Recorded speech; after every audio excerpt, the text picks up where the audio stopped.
முழுமையாக நம்முடைய பாரதிய ஜனதா கட்சியில் இணைந்து பாரத பிரதமருடைய கருத்தை வலுப்படுத்த வேண்டும் என்கின்ற ஒரு பெரிய வேள்வியோடு வந்திருக்கக்கூடிய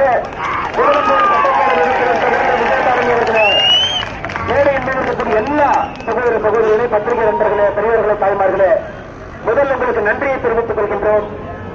234வது தொகுதியாக திருப்பூர் தெற்கு தொகுதியில நம்முடைய யாத்திரை நிறைவு பெற்று இதே பகுதி எந்த மண்ணில் என்று கொண்டிருக்கின்றோமோ நம்முடைய திருப்பூர் குமரன் இந்த மண்ணில் தன்னுடைய கொடியை கையில் வைத்திருந்த கூடிய கொடியை ஆங்கிலேயர்களுடைய அடக்குமுறையால் அந்த கொடியை வீழ்த்த முடியவில்லை. அவர் தரையில இறந்து இறைவனடி சேர்ந்தது இதே இடத்துலதான் திருப்பூர் குமரன் அவர்கள் 1932 இவருடைய சேர்ந்தார்.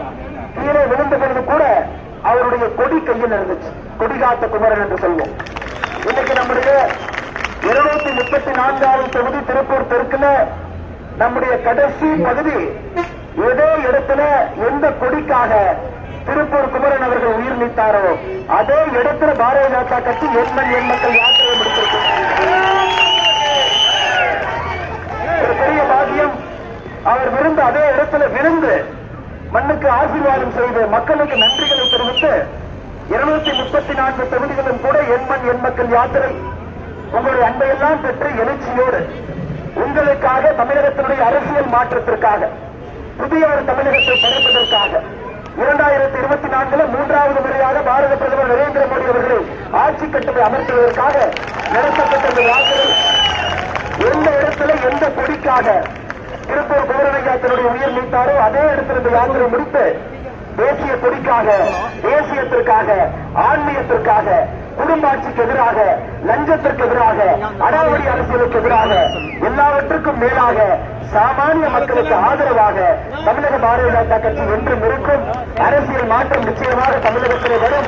2024 பாரத பிரதமர் நரேந்திர மோடி மூன்றாவது முறையாக ஆட்சி அமைக்கப் போவது சத்தியம், நிச்சயம் என்று நமக்கு தெரியும். அதிகமாக உங்களை எடுத்துக் கொள்ளாம வண்டி எல்லா மக்கள் போய் கொண்டிருக்கின்றார்கள். காவல்துறை அங்க போகணும் ஐயா.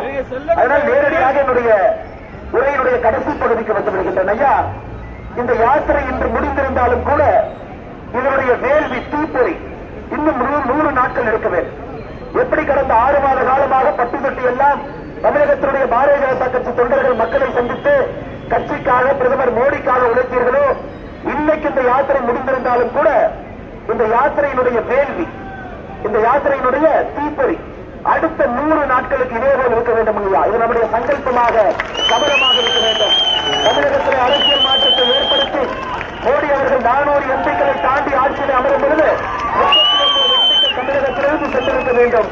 அதற்காக நீங்கள் எல்லாம் கடுமையாக உழைக்க வேண்டும். இதை மட்டும்தான் நாங்கள் எதிர்பார்க்கின்றோம் என்று சொல்லி வந்திருக்கக்கூடிய எல்லா சகோதர சகோதரிகளுக்கு, தலைவர்களுக்கு, மிக முக்கியமாக எல்லாம் வல்ல ஆண்டவனுக்கு எங்களுடைய நன்றியை தெரிவித்துக் கொள்கின்றோம். செய்திகளை உடனுக்குடன் தெரிந்து கொள்ள உடனே சப்ஸ்கிரைப் பண்ணுங்க.